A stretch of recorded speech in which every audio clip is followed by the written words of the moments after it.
This is another report on what life is like during the coronavirus epidemic. This is another report on living conditions during the time of the coronavirus epidemic. I hear reports that the crisis in New York City is reaching a stage that would have to be called unmanageable. For them, the sky is falling. They are overwhelmed by the sick and dying. My life here is at odds with that. Life seems to be going on as usual, except that we are constantly being warned or told or ordered, I'm never quite sure which it is, to stay home unless there is an emergency, and then, if you have to go out, maintain what is called the social distance from anyone you might meet. Let me say that this might be a perilous time to be alive, but there has never been a better time to be a politician. Quite seriously, and altogether astonishingly, politicians have become rock stars. No one questions them. They address us like parents telling children what to do for their own good. The media conferences that are held daily are hard to believe. Reporters are respectful to an extent that is just about smarmy. They ask their dutiful questions, and the politicians or their doctors answer like oracles, filling the meager cup of the reporter with some information or statistics that the reporter gratefully accepts. There is never a challenge or a rebuke.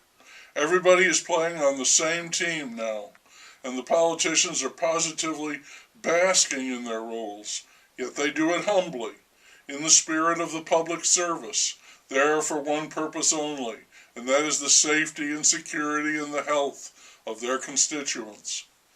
They have never appeared to be more selfless, and they are second only to the reputations of the frontline primary, first responding health care givers. The governor of my state is being hailed as a hero, and this praise is global, not just in the state. Formerly, I saw him as a polished simp who has bounced from one elected office to another all his adult life, never had to put in a single day of hard work, gaining wealth and power while having to do nothing except wear a suit and pontificate on various issues as if they were as compelling as life and death. Now he has life and death on the table before him, and he is working the situation with all due serious intent. And when this is over, they will erect a statue to celebrate and remember his fantastic contribution in this time of need. The mayor of my city, whom I consider a twerp, had to announce what is being called a furlough of many city employees, and as he did this, he began to cry, sobbing and sniffling openly, saying that the workers did not deserve this, and he would see to it that all of them would be returned when this was over. I was amazed at this performance. Had I been in his place, I would have called for the layoffs, and then said, "They say we are all in this together. I agree, and therefore I will take no pay for what I must do until all of you return." There might have been a message of dignity and social justice in that, but he chose to pull the Bill Clinton, I feel your pain, bullshit, and he cried. And that was received with the utmost praise by all commentators and reporters. Politicians, even when they make foolish and empty gestures, are winning the day. As for us, we are encouraged, ever more strongly, to stay home and do nothing. The less we do, the less we interact, we are told, the better the outcome may be. A while ago, I did one of these, which considered the ancient line that all that is required for the triumph of evil is for a person to do nothing. Now we're told that doing nothing is good. It's exactly what we should do. It will help flatten the curve.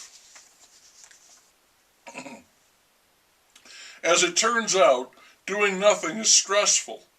Unlike the politicians, who are busy as bees and constantly complimenting each other on their diligence, sacrifice, and hard work while plotting our survival and holding their conferences, we're really supposed to lay low and do nothing.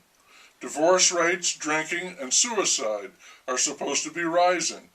People were said to be binging on Netflix. Some are reading. I heard that and I thought, wow, we are in a crisis. I go out for a walk, we can still do that, and I see people engaged in home improvement projects, doing interior repairs, and adding new touches to their yards, fences, and decks. It goes against the American spirit to do nothing, and not to roam, to shelter in place. People are making funny videos. They're cooking and baking bread.